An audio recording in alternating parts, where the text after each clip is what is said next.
الحمدللہ وحدہ لا شریک لہ والصلاة والسلام علی من لا نبی بعدہ وعلی آلہ واصحابہ الذین اوفوا عہدہ اما بعد۔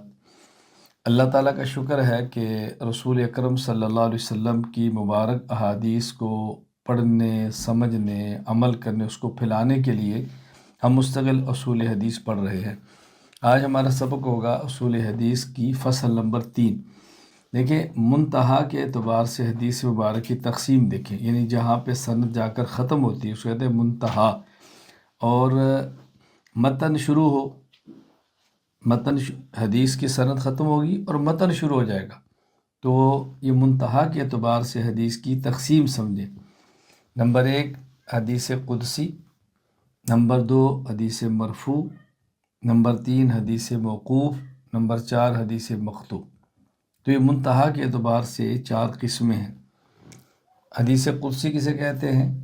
سلطان المحدثین ملا علی قاری رحمہ اللہ تعالی، وفات 1014 ہجری، الاحادیث القدسیہ الاربعینیہ، اس میں فرماتے ہیں هو الحدیث الذي يسنده النبی صلی اللہ علیہ وسلم الی اللہ فیرویہ النبی صلی اللہ علیہ وسلم علی انہ کلام اللہ، جس کی نسبت نبی کریم صلی اللہ علیہ وسلم اللہ کی طرف فرمائے اور اس حدیث کو یہ کہہ کر ذکر فرمائے کہ یہ اللہ کا کلام ہے، یعنی رسول اکرم صلی اللہ علیہ وسلم فرمائے کہ اللہ تعالیٰ نے فرمایا، اللہ تعالیٰ نے فرمایا، یہ حدیث قدسی ہے۔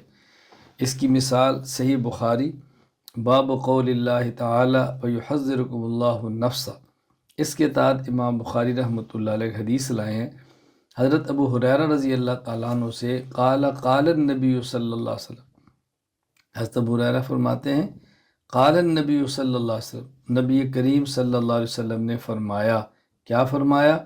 یقول اللہ تعالی، یعنی حضور خود فرما رہے ہیں کہ اللہ تعالیٰ نے فرمایا، یقول اللہ تعالی، اللہ تعالیٰ نے فرمایا، انا عند ظن عبدی بی وانا معه اذا ذکرنی فإن ذکرنی فی نفسه ذکرته فی نفسی وإن ذکرنی فی ملأ ذکرته فی ملأ خیر منهم وإن تقرب الی بشبر تقربت الیہ ذراعا وإن تقرب الی ذراعا تقربت الیہ باعا وإن اتانی یمشی اتیتہ ہرولۃ۔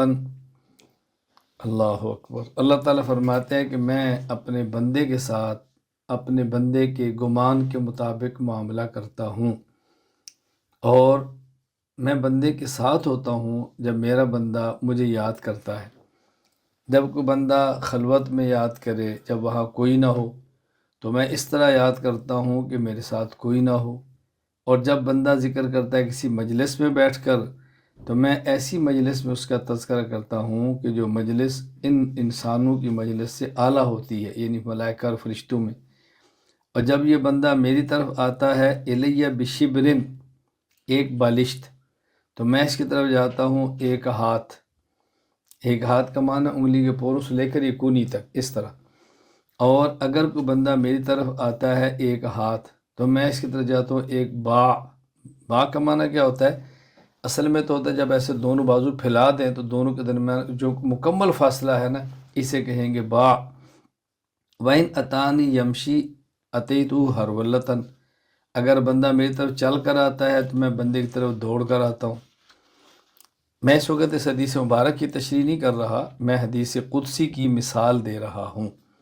یہ ذہن نشین فرما لیں کہ جو اس قسم کی احادیث مبارکہ ہیں، انہیں کہتے ہیں متشابہات میں سے ہیں، یعنی ہم ان کا معنی بیان کر لیتے ہیں، باقی اس کا مفہوم کیا ہے ہم اس کو اللہ تعالیٰ کے سپرد کر دیتے ہیں، یا اللہ کے رسول صلی اللہ علیہ وسلم کے سپرد کر دیتے ہیں، کہ ہم ان احادیث کا حقیقی مطلب نہیں سمجھ سکتے۔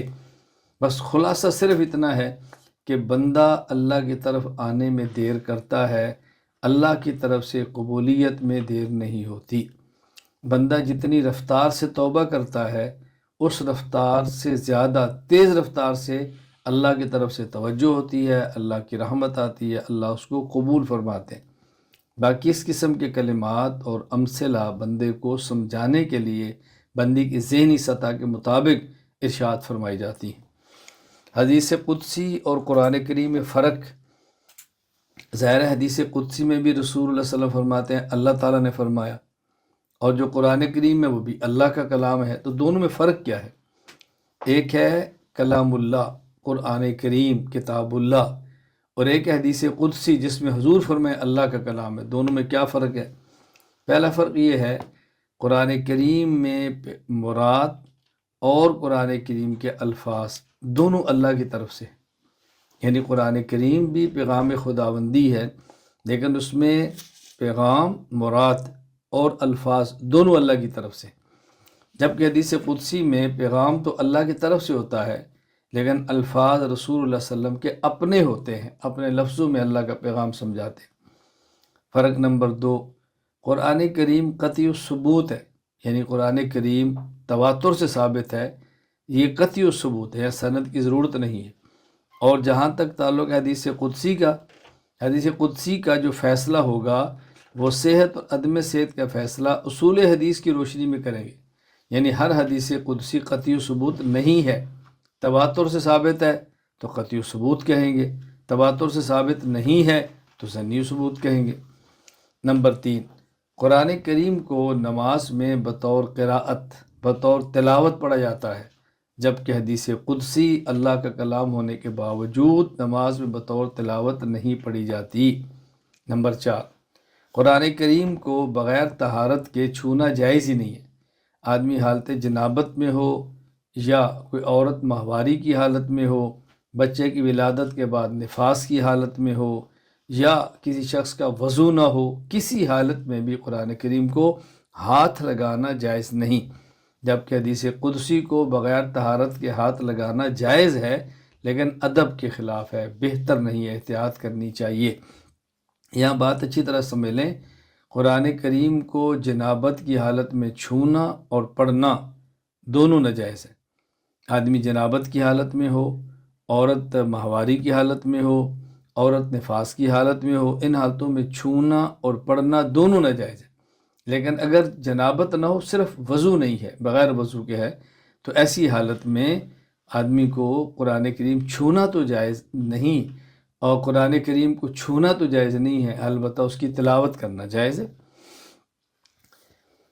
نمبر 5، قرآن کریم کا منکر دائرہ اسلام سے خارج ہے، اور حدیث قدسی اگر اس کا ثبوت تواتر سے ہو تو اس کا منکر بھی دائرہ اسلام سے خارج ہے، لیکن اگر حدیث قدسی کا ثبوت تواتر کے ساتھ نہ ہو تو اس کا منکر وہ دائرہ اسلام سے خارج نہیں ہے۔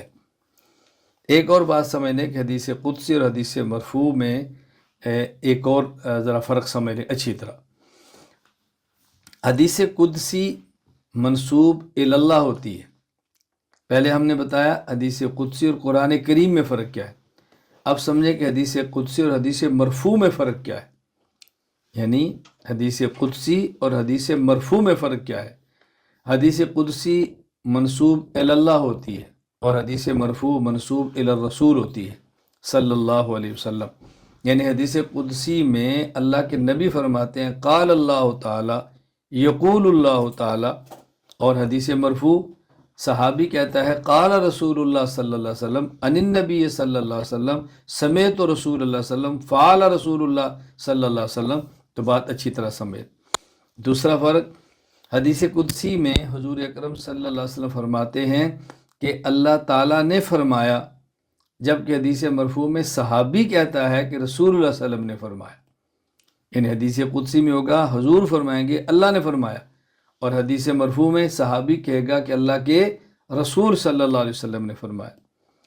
تیسری بات یہاں بطور فائدہ کی سمجھ لیں کہ حدیث قدسی اور حدیث مرفوع میں نسبت کیا ہے۔ دو چیزوں میں نسبت ہوتی ہے نا، یہ نسبت تساوی کی ہے، یہ نسبت عموم خصوص مطلق کی ہے، یہ نسبت عموم خصوص میں وجہن کی ہے، یہ نسبت تباین کی ہے۔ دونوں میں نسبت کون سی ہے؟ حدیث قدسی اور حدیث مرفوع میں نسبت یہ عموم خصوص مطلق کی نسبت ہے۔ کیا مطلب؟ حدیث مرفوع عام مطلق ہے اور حدیث قدسی خاص مطلق ہے، یعنی ہر حدیث قدسی حدیث مرفوع ہوگی، لیکن ہر حدیث مرفوع کا حدیث قدسی ہونا ضروری نہیں۔ یعنی جب صحابی کے ہے نا قال رسول اللہ، تو ضروری نہیں ہے کہ حدیث قدسی بھی ہو، لیکن جب اللہ کے نبی فرمائیں گے قال اللہ تعالیٰ تو یقین حدیث قدسی ہے۔ تو اگر صحابی تک سند جائے اور پھر صحابی اللہ کے نبی کی بات نقل کرے، اگر تو اللہ کے رسول تک رک گئی حدیث مرفوع ہے صرف، اور اگر اللہ کے رسول کے بعد حضور فرمائے قال اللہ، حدیث قدسی بھی ہوگی، حدیث مرفوع بھی ہوگی۔ خلاصہ یہ ہے کہ حدیث مرفوع عام مطلق ہے اور حدیث قدسی خاص مطلق ہے۔ ہر حدیث قدسی حدیث مرفوع ہوگی، لیکن ہر حدیث مرفوع کا حدیث قدسی ہونا لازم نہیں ہے۔ اس کی مثال سمجھیں۔ صحیح بخاری حدیث نمبر 5352، حضرت ابو ہریرہ رضی اللہ تعالیٰ عنہ فرماتے ہیں ان رسول اللہ صلی اللہ علیہ وسلم قال قال اللہ انفق یا ابن آدم، اللہ کے نبی صلی اللہ علیہ وسلم فرماتے ہیں، کیا اللہ نے فرمایا انفق یا ابن آدم، اے ابن آدم خرچ کیا کرو، انفق علیک، تجھ پر بھی خرچ کیا جائے گا۔ یہ دیکھو حدیث قدسی بھی ہے، حدیث مرفوع بھی ہے۔ حدیث مرفوع کیوں ہے؟ کہ صحابی اس کو اللہ کے نبی کا نام لے کر بیان فرما رہا ہے کہ اللہ کے نبی نے فرمایا، اور حدیث قدسی کیوں ہے؟ کہ اللہ کے رسول فرما رہے ہیں کہ یہ بات اللہ نے فرمائی۔ دوسری کہ حدیث مرفوع ہو لیکن حدیث قدسی نہ ہو، اس کی تو بہت مثالیں ہیں۔ الموجز الاوسط للطبرانی حدیث نمبر 8796، حضرت عبادہ بن صامت رضی اللہ عنہ فرماتے ہیں رسول اللہ صلی اللہ علیہ وسلم نے فرمایا ان افضل الایمان ان تعلم ان اللہ معک حیث ما کنت، سب سے افضل ایمان یہ ہے کہ بندہ اس بات کا یقین رکھے کہ بندہ جہاں بھی ہو اللہ تعالیٰ بندے کے ساتھ ہوتے ہیں۔ یہ سب سے افضل ایمان ہے کہ بندہ یقین رکھے کہ بندہ جہاں بھی ہے اللہ تعالیٰ اس بندے کے ساتھ ہیں۔ اللہ اکبر۔ یہ عنوان نہیں ہے، مستقل اس پر ہم بات کریں کہ تخصص فی العقائد کسی سبق کے اندر انشاءاللہ، کہ اللہ تعالیٰ کی معیت ذاتیہ بھی ہے، اللہ تعالیٰ کی معیت وصفیہ بھی ہے، معیت علمیہ بھی ہے، معیت قدرت بھی ہے، اور معیت ذاتیہ بھی ہے۔ پہلے میں نے کہا تھا کہ حدیث قدسی، اب سمجھیں حدیث مرفوع کی تعریف۔ محدث عصر علامہ ظفر احمد عثمانی رحمہ اللہ، وفات 1394 ہجری، قواعد فی علوم الحدیث میں فرماتے ہیں ما اضیف الی النبی صلی اللہ علیہ وسلم خاصۃ من قول او فعل او تقریر، حدیث مرفوع وہ ہے جو رسول اکرم صلی اللہ علیہ وسلم کی طرف منسوب ہو، چاہے وہ آپ کا ارشاد ہو قول، چاہے وہ آپ کا مبارک فعل ہو، چاہے وہ آپ کی مبارک تقریر ہو۔ یہاں تقریر کا معنی یہ نہیں جس طرح ہم بولتے ہیں، وہاں تقریر کا معنی کیا آگے آ رہا ہے کہ اللہ کے نبی صلی اللہ علیہ وسلم کسی بات کو سنے، کسی کام کو سنے اور خاموشی رکھے، اس کو تقریر کہتے ہیں۔ حدیث مرفوع کی دو قسمیں ہیں، ایک ہے مرفوع حقیقی اور ایک ہے مرفوع حکمی۔ مرفوع حقیقی کسے کہتے ہیں؟ المرفوع الحقیقی هو حدیث یضاف فیہ قول او فعل او تقریر او وصف الی النبی صلی اللہ علیہ وسلم تصریحا۔ حدیث مرفوع حقیقی کیا ہے؟ کہ صراحتاً نسبت ہو کہ اللہ کے رسول نے فرمایا، اللہ کے رسول نے کیا، یہ صراحتاً یا رسول صلی اللہ علیہ وسلم نے تائید فرمائی ہو یا خاموشی فرمائی۔ حدیث مرفوع حقیقی کی 4 صورتیں ہیں۔ نمبر 1 مرفوع قولی، یعنی اللہ کے نبی صلی اللہ علیہ وسلم نے صراحتاً فرمایا ہو۔ مرفوع فعلی، آپ کا فعل صراحتاً ذکر ہو۔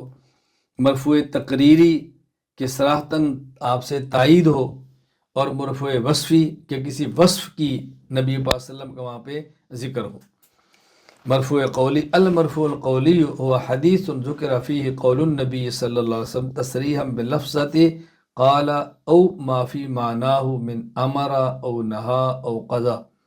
مرفوع قولی وہ حدیث ہے کہ جس میں رسول اکرم صلی اللہ علیہ وسلم کے کسی اس ارشاد کا صراحتاً تذکرہ ہو، خواہ وہ لفظ قالا ہو، لفظ امرہ ہو، لفظ نہا ہو، لفظ قضا ہو، لیکن صراحتاً آپ کا ارشاد ہو کہ آپ نے یہ فرمایا ہے۔ اب دیکھیں نا، قالا ہو یا امرہ ہو یا نہا ہو یا قضا ہو، چاروں کی مثالیں سمجھیں۔ قالا کی مثال الموجم الاوسط للطبرانی حدیث نمبر 8796۔ عبادہ بن صامت رضی اللہ عنہ فرماتے ہیں رسول اللہ صلی اللہ علیہ وسلم فرمایا ان افضل الایمان ان تعلم ان اللہ معک حیث ما کنت، بہترین اور سب سے افضل ایمان یہ ہے کہ تمہارا یہ عقیدہ ہونا چاہیے کہ اللہ تعالیٰ تمہارے ساتھ ہے تم جہاں بھی ہو۔ لفظ امرہ کے مثال اتحاف الخیارت المہرہ للبصیری حدیث نمبر 5518۔ حضرت نافع فرماتے ہیں عطس رجل الی جنب ابن عمر رضی اللہ عنہما، ایک شخص نے حضرت عبداللہ بن عمر رضی اللہ تعالی عنہما کے پاس کہ ایک شخص کو چھینک ماری اور اس نے کہا الحمدللہ والسلام علی رسول اللہ، چھینک ماری اور یہ کہا الحمدللہ والسلام علی رسول اللہ۔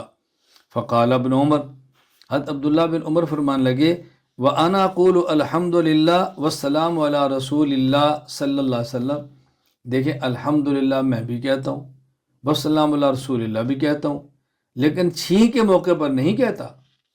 ویسے میں الحمدللہ بھی کہتا ہوں، الصلاۃ والسلام علی رسول اللہ بھی کہتا ہوں، لیکن جب چھینک آئے تو پھر نہیں کہتا وَلَٰكِن لَيْسَ هَكَذَا أَمَرَنَا رسول اللہ صلی اللہ علیہ وسلم، ہمیں چھینک کے بغیر یہ بات کہنے کا حکم نہیں ہے۔ ان نقول، اللہ کے نبی نے فرمایا وَلَٰكِن لَيْسَ هَكَذَا أَمَرَنَا رسول اللہ صلی اللہ علیہ وسلم ان نقول اذا عطسنا، دیکھیں اللہ کے نبی نے ایسا نہیں فرمایا، نبی پاک نے ہمیں کیا فرمایا اذا عطسنا امرنا ان نقول الحمدللہ علی کل حال۔ تو یہاں دیکھیں صراحتاً تذکرہ آ گیا نا کہ اللہ کے نبی نے امرنا ہمیں حکم دیا۔ تو کسی نافع کیا فرماتے ہیں ایک شخص نے چھینک ماری اور کہا الحمدللہ والسلام علی رسول اللہ۔ حضرت عبداللہ بن عمر فرمان لگے الحمدللہ والسلام علی رسول اللہ میں کہتا ہوں، ہم اس کے قائل ہیں، میں قائل ہوں، لیکن چھینک کے ساتھ اس کا کوئی تعلق نہیں ہے۔ بوقت چھینک اللہ کے نبی نے ہمیں حکم دیا ہے ہمارا ہم یہ کہیں الحمدللہ علی کل حال۔ مرفوع لفظ نہا کی مثال شرح معانی الآثار باب اکل لحوم الحمر الاہلیہ۔ حضرت علی رضی اللہ عنہ فرماتے ہیں نہا رسول اللہ صلی اللہ علیہ وسلم عن اکل لحوم الحمر الانسیہ و متعۃ النساء یوم خیبر، کہ حضرت رسول اللہ صلی اللہ علیہ وسلم نے غزوہ خیبر کے موقع پر پالتو گدھے کا گوشت کھانے اور عورتوں سے نکاح متع کرنے سے منع فرمایا ہے، نکاح متع کرنے سے منع فرما دیا۔ یہاں نہا کا لفظ صراحتاً موجود ہے۔ لفظ قضاء کی مثال سنن ابی داؤد باب کیف یجلس الخصمان بین یدی القاضی، کہ جب قاضی فیصلہ کرے تو مدعی اور مدعا علیہ کو قاضی کے مجلس میں ہونا چاہیے، ان کے سامنے ہو، یعنی مدعی ہوتا ہے اس کا وکیل ہوتا ہے، وکیل کا نا وکیل کا آنا ہوتا ہے، اس کو سمجھ لیں کہ حدیث پر اشکال نہ پیش ہو۔ حضرت عبداللہ بن زبیر رضی اللہ تعالیٰ عنہ فرماتے ہیں قضا رسول اللہ صلی اللہ علیہ وسلم ان الخصمین یقعدان بین یدی الحکم، کہ اللہ کے نبی نے یہ فیصلہ فرمایا کہ فریقین قاضی کے سامنے موجود ہوں، قاضی کے سامنے بیٹھے۔ مرفوع فعلی کی مثال المرفوع الفعلی هو حدیث ذکر فیہ فعل النبی صلی اللہ علیہ وسلم تصریحاً، مرفوع فعلی وہ حدیث ہے کہ جس میں نبی پاک صلی اللہ علیہ وسلم کے مبارک فعل کا صراحتاً تذکرہ موجود ہو۔ یہ تاریخ جرجان للسہمی میں حدیث موجود ہے۔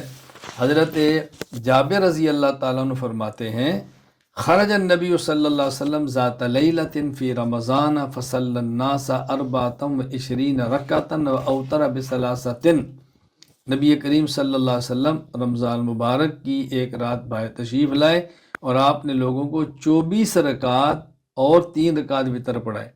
24 رکعت کا معنی کیا ہے کہ آپ نے 4 رکعت فرض پڑھائے اور 20 رکعت تراویح پڑھائی اور 3 وتر پڑھائے۔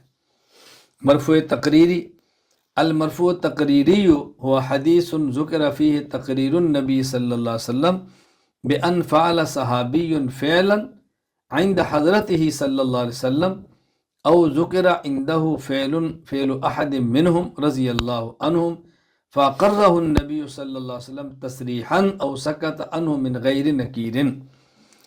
کسی صحابی نے حضور اکرم صلی اللہ علیہ وسلم کے سامنے کوئی کام کیا ہو یا کسی کام کے بارے میں رسول اللہ علیہ وسلم کو بتایا گیا ہو اور آپ صلی اللہ علیہ وسلم نے اس کی صراحتاً تائید فرمائی ہو یا آپ نے خاموشی اختیار کی ہو، یہ مرفوع تقریری ہے۔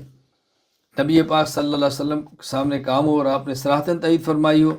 سنن ابی داؤد بابن فی قیام شہر رمضان، حضرت ابو ہریرہ رضی اللہ تعالیٰ عنہ فرماتے ہیں خرج رسول اللہ صلی اللہ علیہ وسلم فَإِذَا أُنَاسٌ فِي رَمَضَانَ يُصَلُّونَ فِي نَاحِيَةِ الْمَسْجِدِ فَقَالَ مَا هَؤُلَاء، رسول اکرم صلی اللہ علیہ وسلم باہر تشریف لائے اور کچھ لوگ رمضان میں مسجد کے کونے میں نماز تراویح پڑھ رہے تھے۔ آپ نے پوچھا یہ کیا ہے، یہ کیا کر رہے ہیں؟ فقیل، آپ کے سامنے عرض کیا گیا ہؤلاء ناس لیس معہم قرآن، یہ وہ لوگ ہیں کہ جو قرآن کریم صحیح طرح نہیں پڑھ سکتے یا قرآن کریم ان کو نہیں آتا، مکمل قرآن ان کو یاد نہیں ہے۔ وَأُبَيُّ بْنُ كَعْبٍ يُصَلِّي وَهُمْ يُصَلُّونَ بِصَلَاتِهِ، ابی بن کعب تراویح پڑھتے ہیں اور یہ لوگ ان کے پیچھے پڑھتے ہیں۔ ابی بن کعب ان کو تراویح کی جماعت کراتے ہیں۔ فقال النبی صلی اللہ علیہ وسلم اصابوا ونعم ما صنعوا، آپ نے فرمایا کہ بالکل درست کیا ہے اور یہ جو کر رہے ہیں بالکل ٹھیک ہے۔ تو رسول اکرم صلی اللہ علیہ وسلم نے صراحتاً آپ نے تائید فرمائی۔ نبی کریم صلی اللہ علیہ وسلم کو کسی کام کی اطلاع دی گئی ہو اور پھر آپ نے اس کی صراحتاً تائید فرمائی ہو کہ یہ ٹھیک کام ہوا ہے۔ ایک ہے آپ نے خود مشاہدہ فرمایا اور ایک ہے آپ نے مشاہدہ نہیں فرمایا، آپ کو خبر دی گئی اور آپ نے تائید فرمائی۔ عون ابن ابی جحیفہ اپنے والد ابو جحیفہ سے نقل کرتے ہیں، کہتے ہیں آخن نبی صلی اللہ علیہ وسلم بین سلمان و ابی الدرداء فزار سلمان ابا الدرداء فرآ ام الدرداء متبذلۃ فقال لها، حضرت رسول اللہ صلی اللہ علیہ وسلم جب مکہ مکرمہ سے مدینہ تشریف لائے تو آپ نے مؤاخات فرمایا تھا، بھائی چارہ، تو آپ نے حضرت سلمان اور ابو الدرداء کے درمیان بھائی چارہ کر دیا کہ تم دونوں آپس میں بھائی بھائی ہو۔ حضرت سلمان ابو الدرداء رضی اللہ عنہ کے پاس آئے اور آپ نے ام الدرداء کو دیکھا کہ حضرت ام الدرداء رضی اللہ تعالی عنہ کی پراگندہ حالت تھی، یعنی کپڑے اچھے نہیں ہوں گے یا محسوس ایسے ہو جیسے کوئی پریشان ہے یا اس کے اوپر غربت کے آثار ہیں، مسکنت کے آثار ہیں، اس قسم کی چیز دیکھی تو آپ نے فرمایا ما شانک، میری بہن یہ کیا ہے؟ تو حضرت نے عرض کیا اخوک ابو الدرداء لیس له حاجۃ فی الدنیا، آپ کے جو بھائی ہیں ابو الدرداء ان کو دنیاوی معاملات میں حاجت نہیں، ظاہر ہے جب ان کو بیوی سے دلچسپی ہی نہیں ہے تو میں پھر بیوی نے شوہر ہی کے لیے اچھے کپڑے پہنے، میں کس کے لیے پہنوں؟ فجاء ابو الدرداء فصنع له طعاما، حضرت ابو الدرداء تشریف لائے تو کھانا پیش کیا، فرمایا کل، آپ کھانا کھائیں۔ اللہ اکبر۔ حضرت سلمان چکے گئے تھے نا تو ابو الدرداء کھانا پکا کے لائے، حضرت سلمان سے کہا کہ آپ کھانا کھائیں۔ حضرت سلمان فرمانے لگے ما انا بآکل حتی تاکل، میں کھانا تب کھاؤں گا جب آپ بھی کھائیں، میزبان تھے۔ قال فاکل، نہ فرمایا فانی صائم، میں تو روزے دار ہوں، تو انہوں نے فرمایا کہ ما انا بقائم حتی تاکل، فرمایا میں تب کھاؤں گا جب آپ کھائیں۔ خیر انہیں کھانا کھا لیا، نفل روزہ تھا، میزبان خوشی کے لیے توڑ دیا۔ فلما کان اللیل ذهب ابو الدرداء یقوم، جب رات کا آخری حصہ ہوا تو ابو الدرداء اٹھ کے تہجد پڑھنے لگے۔ حضرت سلمان نے فرمایا نم، سو جاؤ، فناما، وہ سو گئے۔ ثم ذهب یقوم، پھر تھوڑی دیر بعد اٹھ گئے چونکہ ان کا ذوق تھا عبادات کا، وہ فقال نم، فرمایا نہیں تم سو جاؤ۔ فلما کان من آخر اللیل، جب رات کا آخری پہر ہوا حضرت سلمان نے فرمایا قم الآن، اب اٹھو، فصلیا، پھر دونوں نے تہجد پڑھے۔ یعنی ایک معاملہ تو کھانے کا ہوا اور ایک معاملہ رات کا، کہ جب رات شروع ہوئی فلما کان اللیل ذهب، رات میں نے پہلے غلطی سے کہہ دیا آخری رات، جب رات شروع ہوئی تو وہ نے قیام شروع کر دیا، تو حضرت نے فرمایا کہ نہیں آپ ابھی قیام نہ کریں، ابھی سو جائیں۔ کچھ دیر بعد ابو الدرداء پھر کھڑے ہو گئے تو نے فرمایا ابھی آرام کریں، ابھی بھی آرام کریں۔ جب رات کا آخری حصہ آیا، یعنی رات کو اب 3 حصوں میں تقسیم کر لیں، آخری پہر آیا تو آپ نے فرمایا کہ اب پڑھو۔ اب دونوں نے خیر تہجد پڑھے۔ اب حضرت سلمان رضی اللہ تعالیٰ عنہ نے حضرت ابو الدرداء سے فرمایا ان لربک علیک حقا، تمہارے اوپر تمہارے خدا کا بھی حق ہے، ولنفسک علیک حقا، تمہاری ذات کا بھی حق ہے، ولأہلک علیک حقا، تمہاری اہلیہ اور بیوی کا بھی حق ہے، فآت کل ذی حق حقا، آپ ہر حقدار کو اس کا حق دو۔ کیا مطلب؟ آپ عبادت کرو، اللہ کا حق ہے، آپ کچھ آرام کرو، آپ کا حق ہے، آپ بیوی کے پاس جاؤ، اس کا حق ہے، ہر کسی کو حق دو۔ فاتى النبی صلی اللہ علیہ وسلم فذکر ذلک لہ فقال النبی صلی اللہ علیہ وسلم صدق سلمان۔ حضرت ابو الدرداء رضی اللہ تعالیٰ عنہ حضرت سلمان کے یعنی نبی پاک صلی اللہ علیہ وسلم کی خدمت میں حاضر ہوئے اور تذکرہ کیا کہ حضرت سلمان نے مجھے یوں کہا تھا، آپ نے فرمایا کہ سلمان نے سچ کہا ہے۔ دیکھو خبر دی گئی تو حضرت سلمان کی اس بات کی رسول اللہ صلی اللہ علیہ وسلم نے صراحتاً تائید فرمائی۔ یا میں صرف اشارے کے طور پہ بات کہتا ہوں، طویل بات نہیں، وہ یہ کہ ہمارے یہاں عموماً ایک غلط فہمی یہ پیدا ہو گئی ہے کہ عالم استاد موجود ہوگا، اپنا شیخ اور مربی موجود ہوگا، اور ہم اصلاحی تعلق قائم کرنے کے باوجود اپنی ذاتی زندگی یا اپنے گھر کے معاملات اپنے شیخ کے سامنے ذکر نہیں کریں گے۔ اور اگر کوئی کہے بھئی تم یہ معاملہ اپنے شیخ سے پوچھ لو، تو ہم کہتے ہیں جی میرا یہ پرسنل میٹر ہے، یہ میرا ذاتی معاملہ ہے، اور ذاتی معاملات کے مشورے نہیں ہوتے۔ یہ تو ذاتی معاملہ تھا، حضرت ابو الدرداء کا گھر کا معاملہ تھا، ذاتی معاملہ تھا۔ حضرت سلمان رضی اللہ تعالیٰ ذاتی معاملے پر فرما رہے ہیں، اللہ کے نبی تائید فرما رہے، سلمان ٹھیک کہہ رہا ہے۔ میں یہ بات اس لیے سمجھا رہا ہوں کہ آپ طلبہ ہیں، اچھی طرح باز نشین فرمائیں، جب کسی سے اصلاحی تعلق قائم فرمائیں تو پھر اپنے ذاتی اور نجی معاملات بھی اپنے شیخ کے سامنے ذکر کرو اور ان سے مشورہ لو، وگرنہ اصلاح کیسی ہوگی؟ شیخ کو بتائیں گے، وہ حل فرمائیں گے تو اصلاح ہوگی نا، وگرنہ کیسی ہوگی؟ بہت سارے لوگ ایسے ہیں کہ خامند اور بیوی کے درمیان، بہن اور بھائی کے درمیان، بھائی اور بھائی کے درمیان معاملات بگڑ جاتے ہیں، کھچڑی پکتی رہتی ہے، گھر ٹوٹنے پر آ جاتے ہیں، اور اگر کہا جائے بھی آپ اپنے شیخ سے پوچھو تو کہتے ہیں میرا ذاتی معاملہ ہے۔ بھئی شیخ سے تو تعلق قائم اس وجہ سے کیا تھا کہ اپنے معاملات کو درست کریں۔ کام کی خبر ملنے پر خاموشی کی مثال، یعنی نبی پاک صلی اللہ علیہ وسلم کو کسی کام کی اطلاع دی گئی اور آپ نے خاموشی سے تائید فرما دی۔ صحیح بخاری حدیث نمبر 946، عبداللہ بن عمر رضی اللہ تعالیٰ عنہ فرماتے ہیں رسول اللہ صلی اللہ علیہ وسلم نے ہمیں غزوہ احزاب کے موقع پر، جب غزوہ احزاب جب فارغ ہوئے تو آپ نے فرمایا لا یصلین احد العصر الا فی بنی قریظہ، کہ تم سب عصر کی نماز بنو قریظہ کے محلے میں جا کے پڑھو، یہودیت جن کے خلاف جہاد کا اعلان تھا۔ فادرک بعضهم العصر فی الطریق فقال بعضهم لا نصلی حتی ناتیها وقال بعضهم بل نصلی لم یرد منا ذالک۔ اب یہ حضرات چل پڑے اور راستے میں وقت ایسا ہو گیا کہ اگر عصر کی نماز نہیں پڑھتے تو عصر قضا ہو جائے گی، اور اگر پڑھتے ہیں تو پھر کیا ہوگا؟ اب نماز کا وقت جانے لگا، بعض صحابہ فرمانے لگے کہ ہم عصر کی نماز نہیں پڑھیں گے اگرچہ قضا ہو جائے۔ کیوں؟ رسول اللہ صلی اللہ علیہ وسلم فرمایا کہ تم نے عصر کی نماز بنو قریظہ کے محلے میں پڑھنی ہے، تو ہم وہیں جا کر پڑھیں گے کہ قضا ہو جائے۔ دوسرے بعض نے فرمایا کہ نہیں، اللہ کے نبی صلی اللہ علیہ وسلم کی مراد یہ تھی کہ اتنا جلدی چلو کہ عصر تک پہنچ جاؤ، یہ نہیں تھی قضا ہو جائے پھر بھی جاؤ، لہٰذا ہم عصر کی نماز پڑھ لیتے ہیں۔ تو اختلاف کیا ہوا؟ حدیث کو سمجھنے میں۔ دلیل دونوں کی حدیث تھی، ایک حدیث کے الفاظ سے استدلال کر رہا تھا اور دوسرا حدیث کے مفہوم سے استدلال کر رہا تھا، تو حدیث سمجھنے میں غلطی ہو۔ تو بعض صحابہ کرام نے پڑھ لی اور بعضوں نے نہیں پڑھی، بلکہ قضا کر کے بنو قریظہ کے محلے میں جا کر پڑھی۔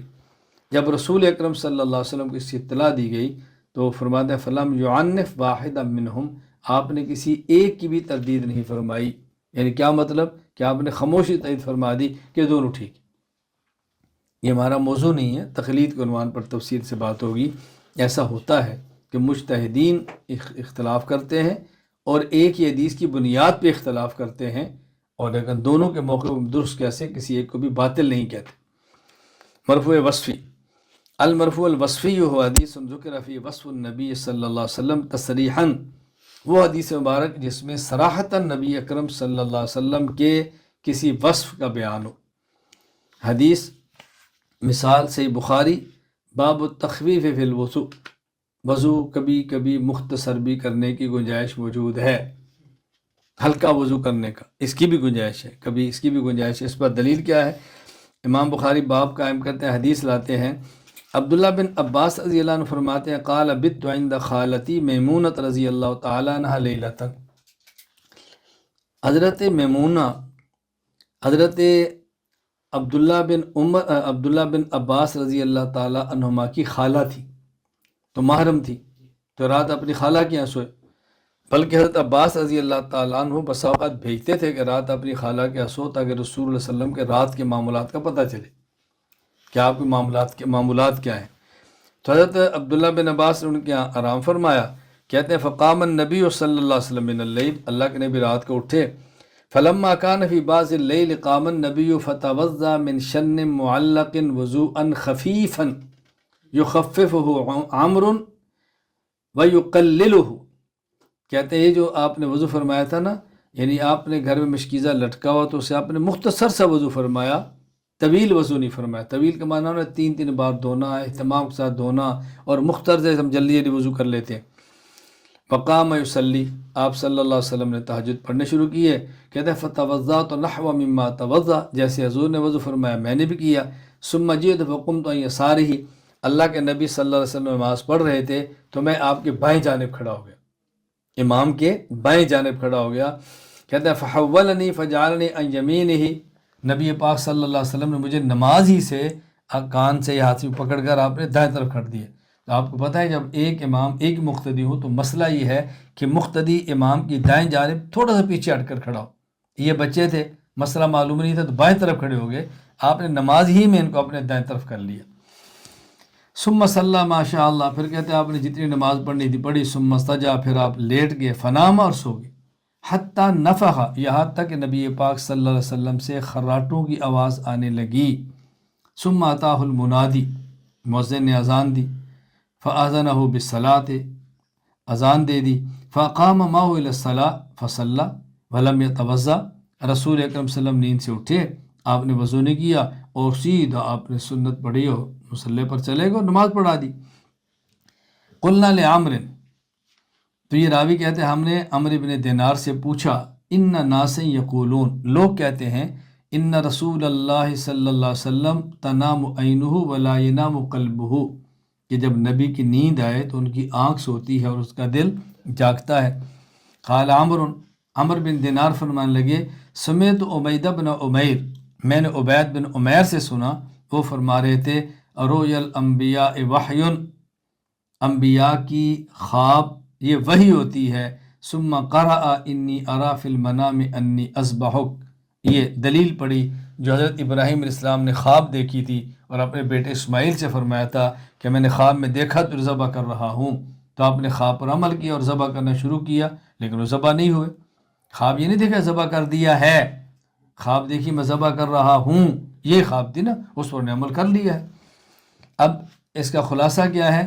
اس میں رسول اکرم صلی اللہ علیہ وسلم کے ایک وصف کا تذکرہ کیا کہ جب حضور سو جاتے تو آپ کی آنکھ سوتی تھی اور آپ کا دل جاگتا تھا، یہ تھے۔ وہ کہتے ہیں عمرو بن دینار پہ ہم نے پوچھا تو انہوں نے بطور دلیل پیش کر دیا کہ اللہ کے نبی کی خواب جو ہے وحی ہوتی ہے۔ مقصد کیا ہے کہ وحی آتی ہے دل کے اوپر، وحی آتی ہے کان پر نہیں، وحی آتی ہے انہ نزل علی قلبک، یہ وحی نبی کے کان پر نہیں، نبی کے دل پر آتی ہے۔ جب نبی جاگتے ہوں دل تب بھی جاگتا ہے، جب سو جائیں دل تب بھی جاگتا ہے، جب سو جائیں دل تب بھی جاگتا ہے۔ تو یہ دلیل دے رہے ہیں کہ پیغمبر کی وحی، پیغمبر کی خواب یہ وحی ہے اور وحی آتی ہے دل پر، تو اگر سو جانے سے نبی کا دل بھی سو جاتا تو خواب وحی نہ بنتی۔ خواب نبی کی نیند کی حالت میں دل کا جاگنا اس بات کی علامت ہے کہ رسول اکرم صلی اللہ علیہ وسلم سو بھی جائیں تو آپ کی نیند امتی کی طرح نہیں ہے، لہٰذا آپ کا وضو نہیں ٹوٹتا۔ امتی کی آنکھ بھی سو جاتی ہے، دل بھی سو جاتا ہے، نوم کامل ہو جاتی ہے، پیغمبر کی نیند اس طرح نہیں ہوتی۔ مرفوع حکمی، المرفوع الحکمی ہو حدیث لم یضف الی النبی صلی اللہ علیہ وسلم تصریحاً، کہتے ہیں مرفوع حکمی وہ ہے کہ جو صراحتاً رسول اکرم صلی اللہ علیہ وسلم کی طرف منسوب نہ ہو، معلوم تو ہو یہ اللہ کے نبی صلی اللہ علیہ وسلم کی طرف سے ہے لیکن صراحت نہ ہو اس میں۔ اس کی 5 صورتیں ہیں۔ نمبر 1، صحابی کہے امرنا بقضا، ہمیں حکم دیا گیا تھا۔ اب ظاہر حکم تو اللہ کے نبی نے دیا ہے نا، یہ صراحتاً نہیں ہے کہ امرنا رسول اللہ۔ اگر کہتے ہیں نا امرنا رسول اللہ تو صراحت ہوتی، امرنا رسول اللہ نہیں، امرنا ہمیں حکم دیا گیا تھا، اس کے مرفوع حکمی ہے۔ یا صحابی کے نہینا ان قضا، ہمیں فلاں چیز سے منع کر دیا گیا تھا۔ صحابی کے کننا نفل و قضا، ہم حضور صلی اللہ علیہ وسلم کی موجودگی میں یوں کرتے تھے۔ یا صحابی کسی چیز کے بارے میں کہ من سنت قضا، اس کا مطلب کہ اللہ کے نبی نے فرمایا ہے کی ہے۔ نمبر 5، صحابی قرآن کسی آیت کی تفسیر کرے یا آیت کا شان نزول بیان کرے، یہ بھی مرفوع حکمی ہے۔ کیوں؟ تفسیر جب صحابی کرے گا تو اس کا معنی ہے کہ اس نے اللہ کے نبی صلی اللہ علیہ وسلم سے سنا اور سمجھا ہے، اور شان نزول بیان کرے تو اس کا معنی ہے کہ اللہ کے نبی کے دور کا واقعہ ہے جس پر قرآن کی آیت اتری۔ پہلی صورت صحابی کے امرنا بقضا۔ سنن ابی داؤد باب من ترک القراءۃ فی صلاته بفاتحۃ الکتاب عن ابی نضرۃ عن ابی سعید رضی اللہ تعالیٰ عنہ قال امرنا ان نقرأ بفاتحۃ الکتاب وما تیسر، ہمیں حکم دیا گیا تھا کہ ہم فاتحہ بھی پڑھیں اور فاتحہ کے علاوہ جو قرآن آسان لگتا ہے وہ بھی پڑھیں۔ معلوم صرف فاتحہ نہیں، فاتحہ کے علاوہ بھی قرآن پڑھنا۔ دوسری صورت صحابی کے نہینا عن قضا۔ شرح مان آثار باب السلام علی اہل الکفر۔ انس بن مالک رضی اللہ عنہ فرماتے ہیں نہینا ان نزید اہل الکتاب علی وعلیکم، کہ اگر کافر آپ کو کہے السلام علیکم تو آپ کافر کے سلام کے جواب میں وعلیکم کہیں۔ وعلیکم سے زائد کہنے سے ہمیں منع کر دیا گیا، یعنی کافر کو یہ نہ کہ وعلیکم السلام ورحمۃ اللہ وبرکاتہ۔ کوئی کافر کہتا ہے السلام علیکم تو آپ کافر سے کہیں وعلیکم، وعلیکم، کافر کو یہ بات کہہ دے۔ تیسری صورت صحابی کے کننا نفعل قضا، کہ ہم یہ کام کیا کرتے تھے۔ مثال صحیح بخاری باب فضل ابی بکر بعد النبی صلی اللہ علیہ وسلم۔ حضرت عبداللہ بن عمر رضی اللہ تعالیٰ عنہ فرماتے ہیں کننا نخیر بین الناس فی زمن النبی صلی اللہ علیہ وسلم فنخیر ابا بکر ثم عمر بن الخطاب ثم عثمان بن عفان۔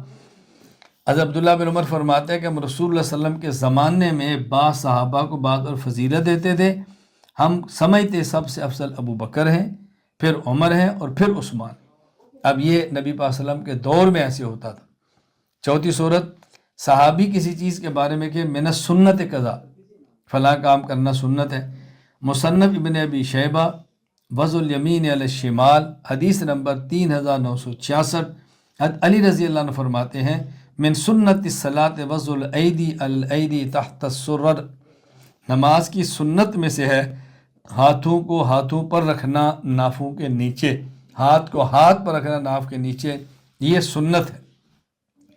یہاں ذرا وضاحت سن لیں کہ یہ جو ہم نے کہا جب صحابی کے من سنت قضا تو یہ حدیث مرفوع ہوتی ہے حکماً، یعنی گویا نبی پاک صلی اللہ علیہ وسلم کا فعل ہے یا ارشاد ہے یا آپ کی طرف سے ہے۔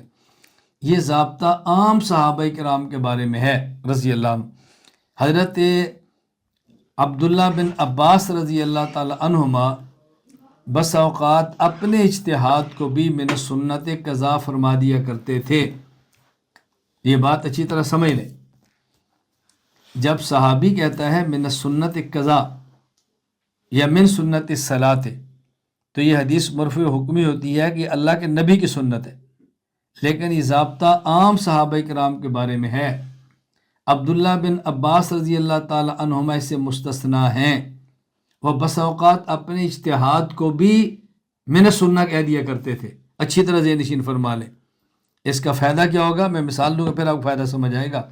حضرت علامہ محمد انور شاہ کشمیری رحمہ اللہ، وفات 352 ہجری، حضرت نے اس کی تصریح کی ہے۔ مولانا محمد یوسف بنوری رحمہ اللہ، وفات 1397 ہجری، انہوں نے معارف السنن، شرح سنن الترمذی، کتاب الصلاۃ باب فی الرخصۃ فی الالقاء، اس کے اندر حدیث ضابطہ نقل کیا ہے۔ قال الشیخ، یعنی شیخ کشمیری فرماتے فإن ابن عباس رضی اللہ عنہما ربما یقول باجتہادہ ورائہ ثم يعبر عنہ بالسنہ. عبداللہ بن عباس بس اوقات اپنے اجتہاد اور اپنی رائے کو سنت فرما دیتے تھے. اس کا فائدہ کیا ہوگا؟ اتنی بڑی غلط فہمی آج کے دور میں پھیلائی جا رہی ہے، یا غلط فہمی پھیل گئی ہے. وہ کیا کہ ہم یہ بات کہتے ہیں کہ نماز جنازہ میں فاتحہ نہیں پڑھنی چاہیے. جو لوگ کہتے ہیں پڑھنی چاہیے، وہ بطور دلیل کے صحیح بخاری باب قراءۃ فاتحۃ الکتاب علی الجنازہ یہ پیش کرتے ہیں کہ عبداللہ بن عباس رضی اللہ تعالی عنہما نے پڑھی. طلحہ بن عبید اللہ بن عوف کہتے ہیں صلیت خلف ابن عباس رضی اللہ عنہما علی جنازۃ، ہم نے عبداللہ بن عباس کے پیچھے نماز جنازہ پڑھی. فقرأ بفاتحۃ الکتاب، آپ نے سورۃ الفاتحہ پڑھی. قال لیعلموا انہا سنت، اور فرمایا میں نے اس لیے پڑھی ہے تاکہ لوگوں کو پتہ چلے کہ یہ سنت ہے. تو لوگ کہتے ہیں ضابطہ ہے جب صحابی کے نا سننا، اس وقت سنت رسول ہوتی ہے. ہم کہتے ہیں عبداللہ بن عباس اس سے مستثنا ہے. اب عبداللہ بن عباس کا اجتہاد تھا کہ جس طرح نماز جنازہ میں اور دعائیں پڑھی جا سکتی ہیں، سورۃ الفاتحہ کو بھی بطور دعا پڑھا جا سکتا ہے. یہ ان کا اجتہاد تھا، اس کو سنت رسول نہیں کہہ سکتے. یہ بات اچھی طرح ذہن نشین فرما لیں.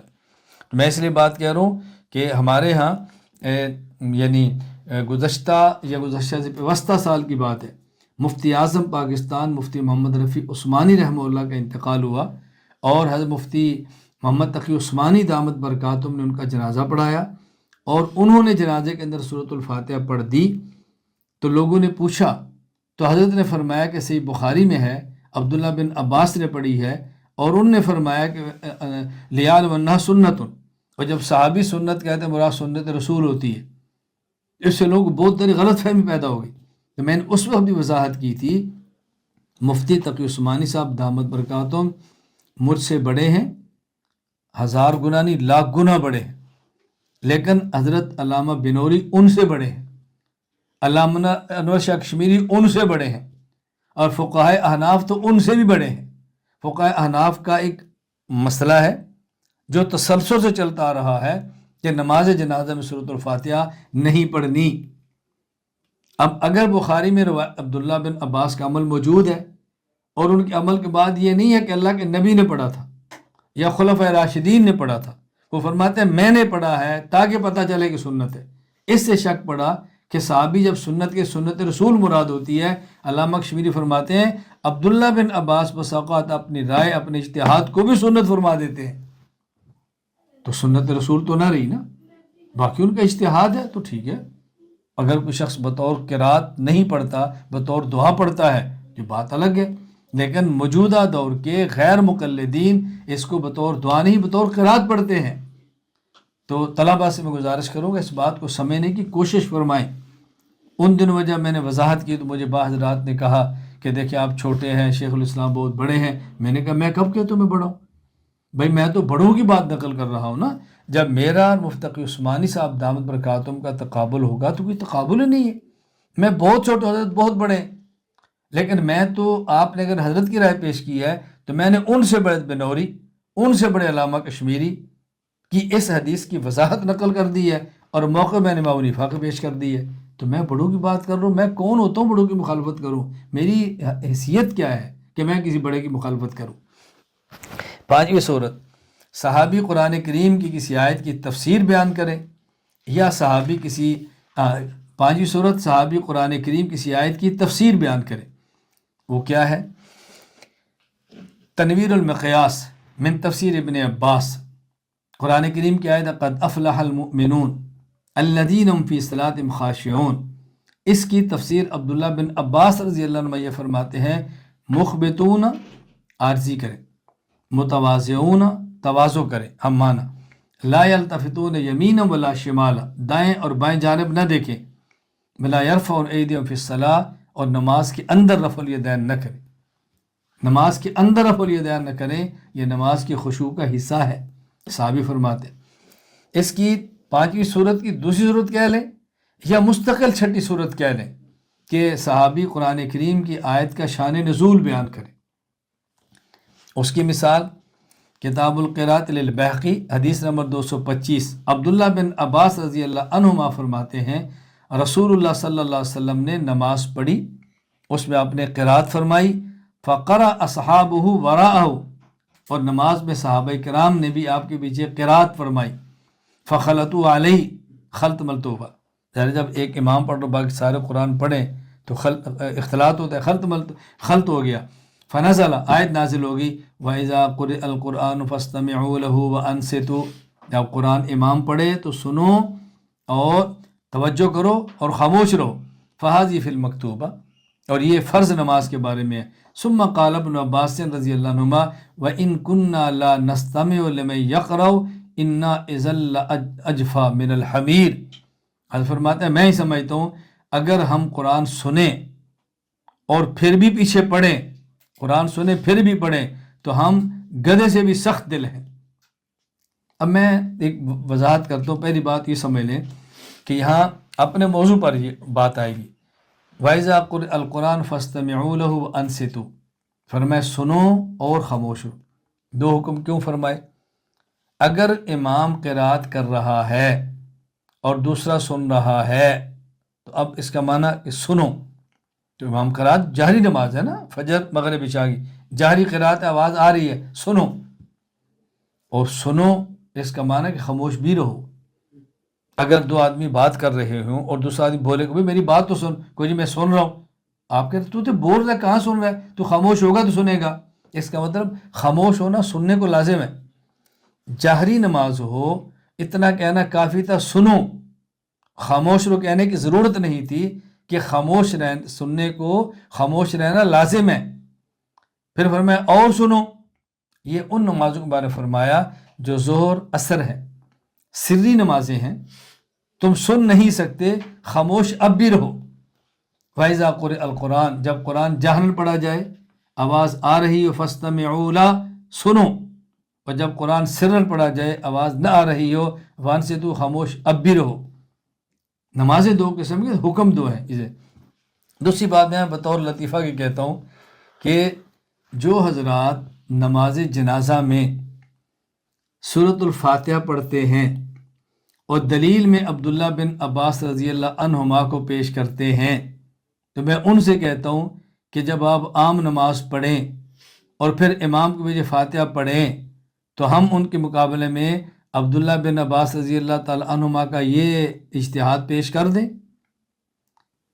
ان کننا لا نستمع لمن یقرأ انا اذا لاجفا من الحمیر، کہ اگر امام کی آواز آ رہی ہو اور ہم پھر بھی پیچھے قرآن پڑھیں، پھر بھی پڑھیں، بات سمجھ آ رہی؟ وَإِن كُنَّا لَا نَسْتَمِعُ، یعنی ہم نہ سنیں، کہ کیا معنی ہے کہ پڑھیں؟ اگر امام قرآن پڑھ رہا ہو اور ہم نہ سنیں تو ہم گدھے سے بھی سخت دل ہیں، تو پھر لگائیں فتویٰ؟ ہم نہیں لگاتے، ہم کہتے ہیں ان کا اجتہاد ہے، اجتہاد ہے، ہم نہیں فتوے لگا رہے۔ تو عبداللہ بن عباس رضی اللہ تعالیٰ عنہ کی فاتحہ کے بارے میں تمہیں وہ جنازے والے اجتہاد سمجھ آیا ہے، تو یہ تمہیں اجتہاد ان کا کیوں سمجھ نہیں آ رہا؟ پھر اس کو بھی ذہن نشین فرما لیں۔ حدیث موقوف،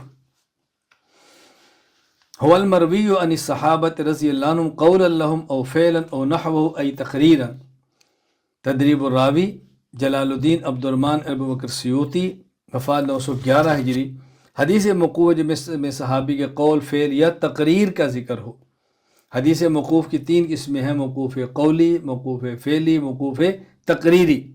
موقوف قولی کسے کہیں گے؟ الموقوف القولی هذا حدیث ذکر فیہ قول الصحابی تصریحا بلفظۃ قال او ما فی معناہ من امر او نہا او قضا۔ موقوف قولی وہ ہے کہ وہ حدیث جس میں صحابی کے قول کا صراحتاً تذکرہ ہو، خواہ لفظ قالا ہو، لفظ امرا ہو، لفظ نہا ہو، لفظ قضا ہو۔ لفظ قالا کی مثال صحیح بخاری باب قول النبی صلی اللہ علیہ وسلم لو کنت متخذا خلیلا، حضرت عائشہ رضی اللہ تعالیٰ عنہ فرماتی ہیں جو رسول اکرم صلی اللہ علیہ وسلم کے زوجہ مطہرہ ہیں، ان رسول اللہ صلی اللہ علیہ وسلم ماتا و ابو بکر بالصنح، مدینہ میں کچھ اونچی آبادی ان عوالی کہتے ہیں، ان عوالی مدینہ میں سے ایک آبادی ہے، اس کے ایک محلے کا نام ہے صنح، فرماتی ہیں رسول اللہ صلی اللہ علیہ وسلم کے جب انتقال ہوا، حضرت ابو بکر سنحن مقام سنح اپنے بچوں کے پاس تھے، فجاء ابو بکر فکشف رسول اللہ صلی اللہ علیہ وسلم فقبلہ، ابو بکر صدیق آئے، رسول اکرم صلی اللہ علیہ وسلم کے چہرے مبارک سے چادر کو ہٹایا، فقبلہ، آپ کا بوسہ لیا۔ جب صدیق اکبر نے اسلام قبول کیا تھا تو رسول اللہ صلی اللہ علیہ وسلم کے چہرے پیشانی کا بوسہ لیا، اور جب آخری بار رخصت کیا تو تب بھی آپ نے بوسہ لیا۔ یعنی حالت ایمان میں پہلے دیدار بھی بوسہ ہے، اور حالت ایمان کا آخری دیدار بھی بوسے کے ساتھ۔ صدیق اکبر رضی اللہ تعالیٰ کی خصوصیت ہے۔ بے ابی انت اب امی، اللہ کے نبی میرے ماں باپ آپ پر قربان ہوں، آپ زندہ ہیں تب بھی، آپ دنیا چلے گئے ہیں تب بھی۔ والذی نفسی بیدہ لا یذیقک اللہ الموتتین ابدا، قسم اس ذات کی جس کے قبضے قدرت میں میری جان ہے، اللہ آپ کو دو موتیں کبھی بھی نہیں چکھائیں گے۔ کیا مطلب؟ ایک موت وہ جو ابھی آ گئی ہے، اور ایک موت وہ جو قبر میں امتی کو بصورت نیند دی جاتی ہے، وہ آپ کو نہیں دی جائے گی۔ اور یہاں سے حضرت محدث احمد سہارنپوری نے استدلال کسی باری خاشیہ میں یہ دلیل اہل سنت والجماعت کی کہ نبی پاک صلی اللہ علیہ وسلم قبر اثر کے اندر زندہ ہے۔ خیر یہاں لفظ کیا ہے؟ قال، ابو بکر صدیق نے فرمایا، قال لفظ امرہ کا مثال مسند احمد بن منیع، حوالہ اتحاف الخیرۃ المہرہ للبصیری، باب فی قیام رمضان وما روی فی عدد رکعاتہ۔ ابی بن کعب فرماتے ہیں ان عمر بن الخطاب رضی اللہ تعالیٰ عنہ امر ابی بن کعب، یہ ہے استدلال، امر، حضرت عمر نے ابی بن کعب کو حکم دیا ان یصلی باللیل فی رمضان، رمضان میں لوگوں کو تراویح پڑھائیں۔ فقال ان الناس یصومون النہار لا یحسنون ان یقرؤوا، لوگ دن کو روزہ رکھتے ہیں، اچھی طرح قرآن کریم کی قرأت نہیں کر سکتے۔ فلو قرأت القرآن علیہم باللیل، اگر تم قرآن کریم ان کو پورا سنا دو بہت بہتر ہو۔ فقال یا امیر المؤمنین ھذا شیء لم یکن، امیر المؤمنین پہلے ایسے ہوتا نہیں تھا۔ فرمایا قد علمت ولکنہ احسن، میں جانتا ہوں کہ پہلے ایسے نہیں تھا لیکن بہتر ہے تم کر لو۔ فصلی بہم 20 رکعہ، تو 20 رکعت تراویح پڑھاتے اور اس میں پھر ان کو قرآن کریم سناتے۔ یہاں ایک اشکال اور اس کا جواب ذہن نشین فرما لیں۔ اشکال کیا ہے کہ ہم نے اس سے پہلے حدیث مرفوع کے اندر یہ بات سنی ہے، مرفوع حکمی میں، کہ نبی پاک صلی اللہ علیہ وسلم کسی فعل کو دیکھیں اور آپ اس کی صراحتاً تائید فرما دیں، یہ مرفوع حکمی ہے۔ اور اس میں کیا تھا؟ یہی حضرت ابی بن کعب رضی اللہ تعالی عنہ یہ نبی کریم صلی اللہ علیہ وسلم کی زندگی میں یہ تراویح پڑھا رہے تھے، اور آپ صلی اللہ علیہ وسلم نے دیکھا اور آپ نے تصدیق فرمائی۔ اور یہاں کیا فرماتے ہیں؟ ھذا شیء لم یکن، کہ یہ پہلے تو اللہ کے حضرت عمر ایسے ہوتا نہیں تھا، تو جب پہلے نہیں ہوتا تھا تو پھر وہ مثال کیسی آگی کہ نبی پاک صلی اللہ علیہ وسلم نے تائید فرمائی؟ بات سمجھ آ گئی؟ اشکال ذہن نشین فرما لیں۔ ہم نے حدیث مرفوع حکمی کے اندر یہ پڑھا کہ نبی پاک صلی اللہ علیہ وسلم کے سامنے کوئی صحابی کام کرے اور آپ اس کی صراحتاً تائید فرما دیں، یا آپ خاموشی سے تائید فرما دیں۔ جو صراحتاً تائید والی ہم نے اس کی مثال پڑھی کہ نبی پاک صلی اللہ علیہ وسلم صراحتاً تائید فرما دیں، وہ کیا تھی؟ نہ مرفوع تقریری، اشکال ذہن نشین فرما لیں۔ اشکال کیا تھا؟ ہم نے پیچھا پڑھا مرفوع تقریری میں کہ رسول اکرم صلی اللہ علیہ وسلم کے سامنے کوئی صحابی فعل کرے اور آپ اس کی صراحتاً تائید فرمائیں، یا آپ کی خدمت میں کوئی فعل ذکر کیا جائے اور آپ صراحتاً تائید فرمائیں یا خاموشی سے تائید فرمائیں، یہ مرفوع تقریری ہوگی۔ اس پر ہم نے دلیل کیا پیش کی؟ سنن ابی داود باب فی قیام شہر رمضان، خرج رسول اللہ صلی اللہ علیہ وسلم فاذا اناس فی رمضان یصلون فی ناحیۃ المسجد فقال ما هؤلاء فقیل هؤلاء الناس لیس معهم قرآن وابی بن کعب یصلی وهم یصلون بصلاته فقال النبی صلی اللہ علیہ وسلم اصابوا ونعم ما صنعوا۔ معلوم ہوا کہ حضرت ابی بن کعب رسول اللہ صلی اللہ علیہ وسلم کے زمانے میں صحابہ کرام کو تراویح کی جماعت کراتے تھے، ثابت ہوا۔ اور ابھی ہم حدیث پر مسند احمد بن منی کے حوالے سے کہ حضرت عمر بن خطاب رضی اللہ تعالیٰ عنہ نے ابی بن کا حکم دیا کہ تم لوگوں کو رمضان میں تراویح پڑھاؤ، یہ اچھا قرآن کریم نہیں پڑھ سکتے، تو کیا فرمایا؟ یا امیر المؤمنین ھذا شیء لم یکن، ایسے تو پہلے نہیں ہوتا تھا۔ حضرت عمر فرماتے ہیں قد علمت، تو مجھے پتہ ہے پہلے نہیں ہوتا تھا، ولکن احسن، لیکن بہتر ہے تم کر لو۔ ہم ادھر سنن ابی داؤد کے حوالے سے بتا رہے ہیں کہ پہلے ہوتا تھا، ابھی مسند احمد بن حنبل کے حوالے سے پہلے نہیں ہوتا تھا، بظاہر دونوں میں تعارض ہے۔ جواب ذہن نشین فرما لیں، وہ جو پہلے سنن ابی داؤد کی حدیث ہے نا کہ پہلے ایسے سنن ابی داؤد، وہ اس کا مفہوم یہ ہے کہ باقاعدہ سارے مقتدی ایک امام کے پیچھے پڑھیں، پہلے ایسے نہیں ہوتا تھا۔ وہاں صراحتاً یصلون فی ناحیۃ المسجد، یعنی عشاء کی نماز ہو گئی، ابی بن کعب رضی اللہ تعالیٰ عنہ کے پیچھے چند لوگ کھڑے ہوتے اور مسجد کے کونے میں تراویح کی جماعت کراتے۔ حضرت عمر کیا فرما رہے ہیں؟ اب کونے میں نہیں، تم مصلی امامت پہ کھڑے ہو اور ساری مسجد کے سارے نمازی تمہارے پیچھے تراویح پڑھیں۔ کہا ھذا شیء لم یکن، ایسے نہیں ہوتا تھا۔ تو نبی پاک صلی اللہ علیہ وسلم کے دور میں تھا ایک کونے میں، حضرت عمر نے فرمایا کونے میں نہیں، تم سامنے آؤ اور سارے لوگ تمہارے پیچھے پڑھیں، یہ مقصد تھا۔ تو ایک غلط فہمی ہے نا کہ پہلے نہیں ہوتا تھا، تو سنن ابی داؤد کی روایت کا مطلب کیا ہوگا؟ اللہ میں بات سمجھنے کی توفیق عطا فرمائے۔ تو یہاں امرا، اس حکم دیا، لفظ نہا کی مثال حضرت مصنف عبد الرزاق حدیث باب القراءۃ خلف الامام، حدیث نمبر 2813، موسیٰ بن عقبہ فرماتے رضی اللہ عنہ ان رسول اللہ صلی اللہ علیہ وسلم وابو بکر و عمر و عثمان کانوا ینہون عن القراءۃ خلف الامام، حضرت رسول اللہ صلی اللہ علیہ وسلم، ابو بکر، عمر، عثمان سب امام کے پیچھے قراءت کرنے سے منع فرماتے تھے۔ قراءت قرآن میں تو فاتحہ بھی شامل ہے، قراءت قرآن منع فرماتے تھے۔ لفظ قضاء کی مثال شرح معانی الآثار باب مواریث بالارحام، حضرت حکم بن عتیبہ فرماتے ہیں قضا علی رضی اللہ، قضا حضرت علی نے فیصلہ فرمایا فی اناس منا فی من ترک ابنتہ و مولاتہ فآتا ابنتہ النصف والمولات النصف، اگر شخص فوت ہو جائے اور ایک اس کی بیٹی ہو ورثہ میں اور ایک وہ عورت جس نے اس کو آزاد کیا تھا، تو فرماتے ہیں کہ آدھا اس کی بیٹی کو دے دو اور آدھا مال اس آزاد کرنے والی عورت کو دے دو۔ موقوف فعلی والموقوف الفعلی ہو حدیث ذکر فی فعل الصحابی تصریحا، موقوف فعلی یہ ہے کہ جس میں صراحتاً صحابی رسول کے فعل کا ذکر ہو۔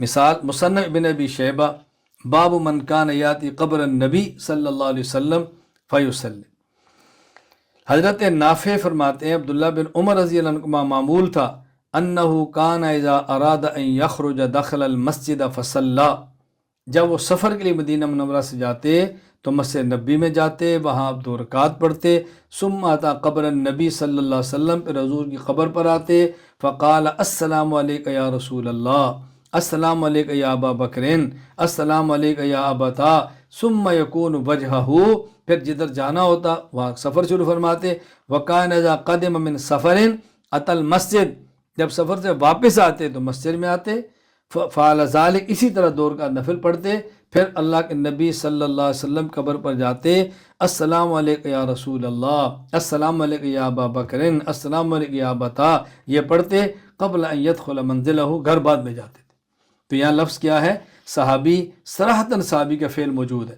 موقوف تقریری، الموقوف التقریری هو حدیث ذکر فی تقریر الصحابی بأن فعل صحابی آخر او تابعی فعلا عند حضرت صحابی او ذکر عنده فعل احد من الصحابہ رضی اللہ عنہم او التابعین رحمهم اللہ تعالی فاقرہ الصحابی تصریحا او سکت عنہ من غیر نکیر۔ موقوف تقریری کہ جس میں صحابی کی تقریر کا ذکر ہو، یا کسی صحابی نے کوئی کام کیا ہو یا کسی تابعی نے کیا ہو صحابی کی موجودگی میں، یا صحابی کی موجودگی میں کسی اور صحابی اور تابعی کے فعل کا ذکر کیا گیا ہو اور صحابی صراحتاً اس کی تائید فرما دے یا خاموش ہو کر تائید فرما دے، انکار نہ کرے۔ مثال صحابی کے سامنے کام ہوا ہو، مصنف ابن ابی شیبہ باب ما ذکر فی فضل عمر بن الخطاب رضی اللہ تعالیٰ عنہ، حضرت عمر کے فضائل میں سے مالک دار حضرت عمر کے وزیر خزانہ تھے، ان کے بارے میں ہے اصاب الناس قحط فی زمن عمر، حضرت عمر رضی اللہ عنہ کے دور میں قحط آ گیا. فجاء رجل الی قبر النبی صلی اللہ علیہ وسلم، ایک شخص آئے اللہ کے نبی صلی اللہ علیہ وسلم کی قبر کے پاس. فقال یا رسول اللہ استسقِ لامتک، اللہ کے نبی آپ اللہ سے پانی کی دعا مانگیں، بارش آئے، قحط ختم ہو. فإنهم قد هلكوا. فأتي الرجل في المنام، اس شخص کو رسول اللہ صلی اللہ علیہ وسلم کی خواب میں زیارت ہوئی. فقیل له ائت عمر، فرمایا عمر کے پاس جاؤ. فأقرئه السلام، ان کو میرا سلام پیش کرو. وأخبره أنهم مسقيون، اور ان کو خوشخبری دو کہ بارش برسے گی. وقل له، اور عمر کی یہ بات کو، علیک الکیسا علیک الکیسا، عمر دانائی اختیار کرو، دانائی اختیار کرو، یعنی اچھی تدابیر اختیار کرو، اچھی تدابیر. فاتا عمر رضی اللہ تعالیٰ عنہ فاخبرہ، اس صحابی آئے، آگے آئے گا وہ کون تھے، یہ آئے حضرت عمر کو خبر دی. فبکا عمر، حضرت عمر رضی اللہ تعالیٰ عنہ رونے لگ گئے. ثم قال یا رب لا آلو الا ما عجزت عنہ، اے اللہ میں نے تو کبھی کوتاہی نہیں کی، ہاں جس سے میں عاجز ہو جو الگ بات ہے، وگرنہ میں تو کبھی کوتاہی نہیں کی. مقصد یہ تھا کہ یا اللہ میں تو اپنے حد تک پورا احتیاط کرتا ہوں، شریعت پہ عمل کرتا ہوں، تو یہ اللہ کے رسول صلی اللہ علیہ وسلم فرما رہے کہ عمر دنائی اختیار کرو. البدایہ والنہایہ میں مزید وضاحت سے واقعہ موجود ہے. جن نے خواب دیکھی وہ کون تھے؟ بلال بن حارث مزنی رضی اللہ تعالیٰ. اقبل بلال بن الحارث المزنی رضی اللہ تعالیٰ فاستأذن عمر رضی اللہ فقال انا رسول اللہ الیک، میں اللہ کے نبی کا قاصد ہوں. یقول لک رسول اللہ صلی اللہ علیہ وسلم، اللہ کے نبی نے فرمایا ہے آپ کو، لقد عہدتک کیسا، اے عمر میں نے تمہیں ہمیشہ دانش مند ہی پایا ہے، تم دانش مند ہو. وما زلت علی ذالک، اور تو ہمیشہ دانش مندی اختیار کرتا ہے. فما شانک، اب کیا ہوا، اے عمر اب کیا ہوا؟ کہتے ہیں متی رأیت ھذا، تم نے پوچھا بلال آپ نے خواب کب دیکھی؟ کہ البارحہ، اسی شام کو دیکھی، ابھی اس رات کو. فخرج فنادى فی الصلاۃ الصلاۃ جامعۃ، تم نے اعلان فرمایا ابھی ہم نماز پڑھیں گے، اعلان کر دو. فصلی بہم رکعتین، آپ نے 2 رکعت ان کو پڑھائی. ثم قام، پھر آپ نے خطبہ دیا اور فرمایا ایھا الناس انشدکم اللہ هل تعلمون منی امرا غیرہ خیر منہ، میں تمہیں خدا کی قسم دے کر پوچھتا ہوں کیا کبھی ایسے ہوا ہے کہ میں نے تمہیں ایسے کام کا حکم دیا ہو کہ اس سے بہتر کوئی اور بھی ہو، یعنی میں نے کسی غلط بات کی بھی کی ہو؟ انہوں نے کہا اللہم لا، ایسا کبھی نہیں ہوا. یا تم نے فرمایا ان بلال بن الحارث یزعم ذی وذی، حضرت بلال تو کہہ رہے ہیں کہ ایسے ایسے ہے، یہ انہوں نے خواب دیکھی ہے، اللہ کے نبی نے فرمایا دنائی اختیار کرو. اس سے تو معلوم ہوتا ہے میں کچھ کام وہ کرتا ہوں جو ٹھیک نہیں ہے، تو بلال کیا پیغام لائے ہیں؟ قال، انہوں نے کہا صدق بلال، بلال ٹھیک کہتے ہیں. فاستغث باللہ، آپ اللہ سے بارش کی دعا مانگیں. مقصد یہ تھا کہ استسقاء کی ضرورت تھی، پانی طلب کر رہے تھے. یہ کام آپ نے نہیں کیا تھا کہ سب کو جمع کر کے آپ 2 رکعت پڑھتے. تو حضرت بلال کا پیغام ٹھیک ہے کہ آپ اس پر عمل کرو، دنائی اختیار کرو، یہ اسباب اختیار، بلال ٹھیک فرماتے ہیں. اب بات سمجھ آ گئی؟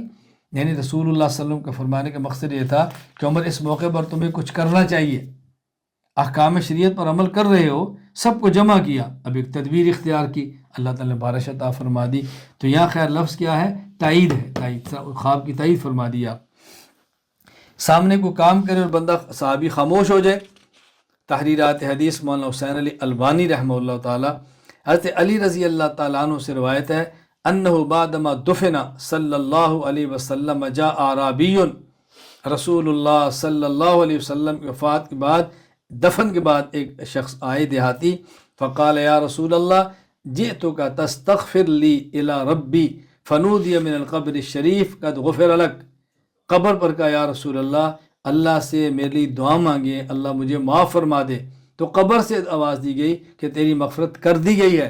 حضرت علی فرما رہے ہیں نا، اب حضرت علی تردید نہیں فرما رہے، تو خاموشی سے اس کی تائید فرما رہے ہیں کہ جملہ نقل کیا، نکیر نہیں فرمائی، اس کا معنی کہ ٹھیک ہے.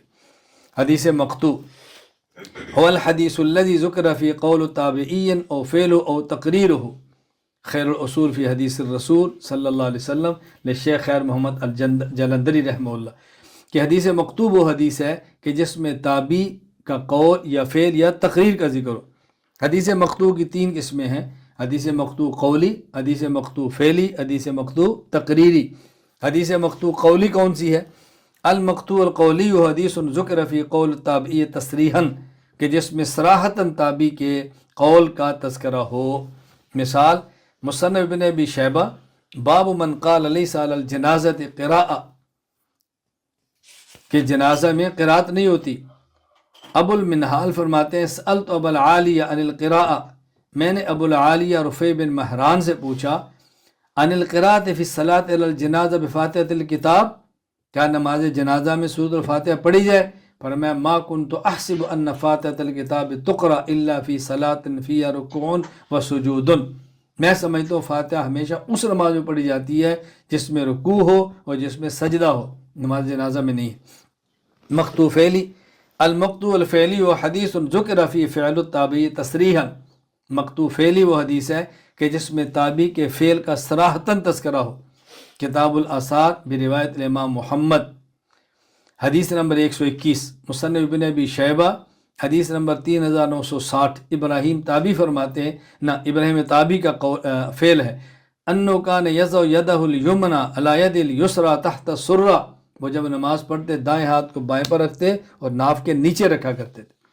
مقطوع تقریری، المقطوع تقریری و حدیث ذکر فی تقریر التابعی بان فعل عند حضرت التابعی او ذکر عند فعل احد فاقرہ التابعی تصریحا او سکت عنہ من غیر نکیر، کہ تابعی کی موجودگی میں کسی کا فعل آئے یا کسی کی بات ہے اور یہ صراحتاً تائید کریں یا خاموش رہ کر تائید کریں، نکیر نہ فرمائیں۔ مثال مصنف ابن ابی شیبہ باب فی ثمن السنور، حضرت حسن رحمۃ اللہ علیہ سے کسی نے پوچھا حسن بصری سے فی رجل اشترى حرا، اگر کچھ بلی خریدے تو جائز ہے؟ فرمایا لا باس بشرائی، جائز ہے، کوئی حرج نہیں۔ سامنے کوئی کام ہو اور آپ خاموشی اختیار کریں، اس کی مثال شعب الایمان البحقی حدیث نمبر 3720۔ ادہم مولا عمر بن عبد العزیز فرماتے ہیں کننا نقول لعمر بن عبد العزیز فی العیدین تقبل اللہ منا ومنک یا امیر المؤمنین، ہم عید کی نماز پڑھتے اور یہ کہتے تقبل اللہ منا ومنک یا امیر المؤمنین، ان لفظوں میں مبارک دیتے، فیرد علینا ولا ینکر علینا ولا ینکر ذالک علینا، تو آپ ہمیں جواب دیتے تھے، آپ رد نہیں کیا ہماری بات کو۔ تو یہ حدیث مقطوع ہے اور تقریری ہے۔ اللہ ہمیں بات سمجھنے کی توفیق عطا فرمائے۔ تو ہمارا جو آج کا سبق تھا اس کا خلاصہ کہ منتہا کے اعتبار سے حدیث کی 4 قسمیں ہیں، حدیث قدسی، حدیث مرفوع، حدیث موقوف، حدیث مقطوع۔ اللہ تعالیٰ مجھے اور آپ سب کو حدیث پڑھنے کی، سمجھنے کی، عمل کرنے کی اور پورے عالم میں پھیلانے کی توفیق عطا فرمائے۔ وآخر دعوانا ان الحمد للہ رب العالمین۔